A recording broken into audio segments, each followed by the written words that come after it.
स्वागत है आप सबका करंट अफेयर सीरीज 2020 में।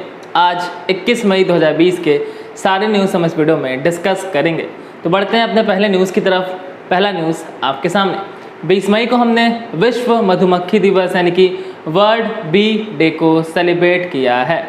इस दिन को FAO यानी कि the food and agriculture organisations के द्वारा सेलिब्रेट किया जाता है। मधुमक्खियों के बारे में, कैसे मधुमक्खी का पालन किया जाता है, कैसे मधुमक्खी की प्रजाति को हम और बढ़ा सकते हैं, इसके बारे में अवेयर करने के लिए इस दिन को सेलिब्रेट किया जाता है।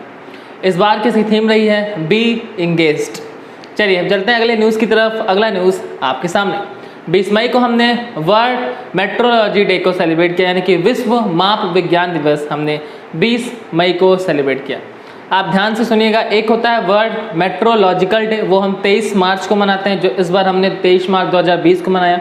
और एक होता है वर्ल्ड मेट्रोलॉजी डे, जो कि हम 20 मई को सेलिब्रेट करते हैं। तो दोनों अलग अलग डेज हैं। इस बार किसकी थीम रही है मेजरमेंट फॉर ग्लोबल ट्रेड। चलिए हम चलते हैं अगले न्यूज़ की तरफ। अगला न्यूज़ आपके सामने।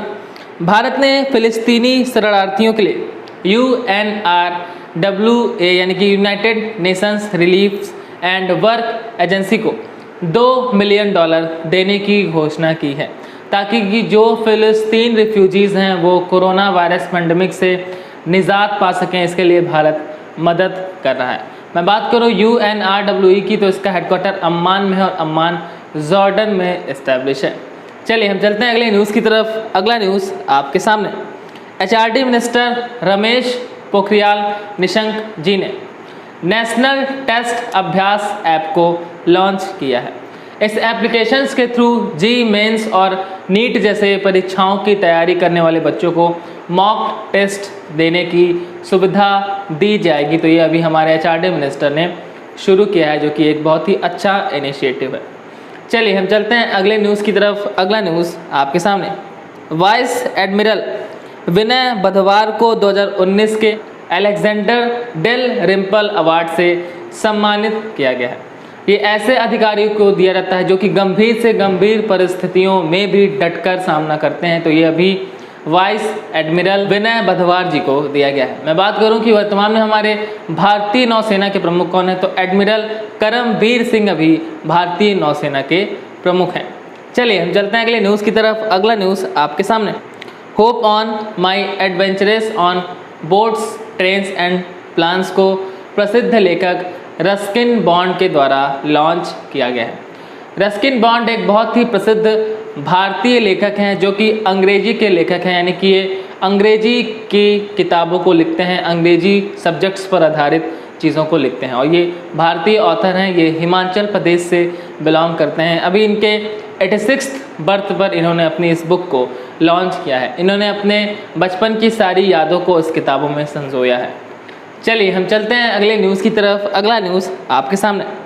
साउथ सेंट्रल रेलवे ने कोविड-19 मरीजों को सुविधाएं देने के लिए रेल बोट रोबोट को लॉन्च किया है।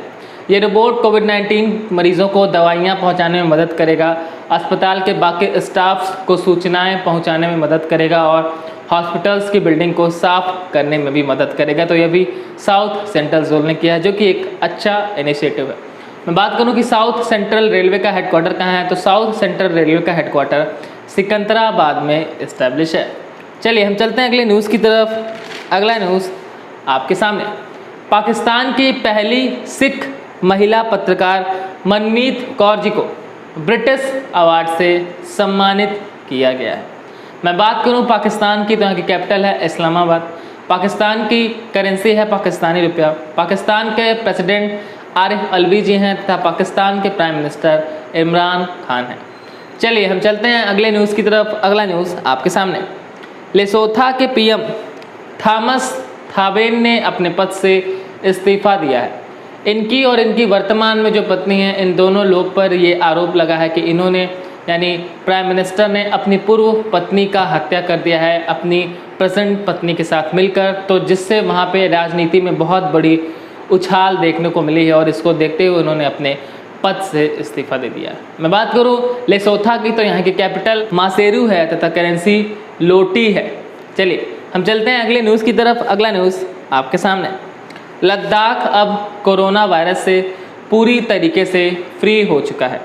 3 मई 2020 से लेकर अभी तक कोई भी नए केस लद्दाख में नहीं पाए गए हैं। इसके पहले लद्दाख में 42 टोटल मरीज थे जो कि अब पूरी तरीके से ठीक हो गए हैं। तो प्रेजेंट टाइम में भी लद्दाख में कोई भी कोरोना मरीज नहीं पाए गए।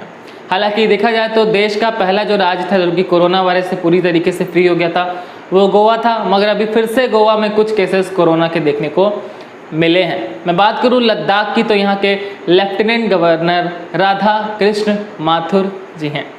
चलिए हम चलते हैं अगले न्यूज़ की तरफ। अगला न्यूज़ आपके सामने, मराठी लेखक और नाटककार रत्नाकर मतकारी जी का निधन हो गया है। इन्हें साहित्य अकादमी पुरस्कार से भी सम्मानित किया गया था। चलिए तो आज की सारी न्यूज़ हमने इस वीडियो में डिस्कस कर ली है।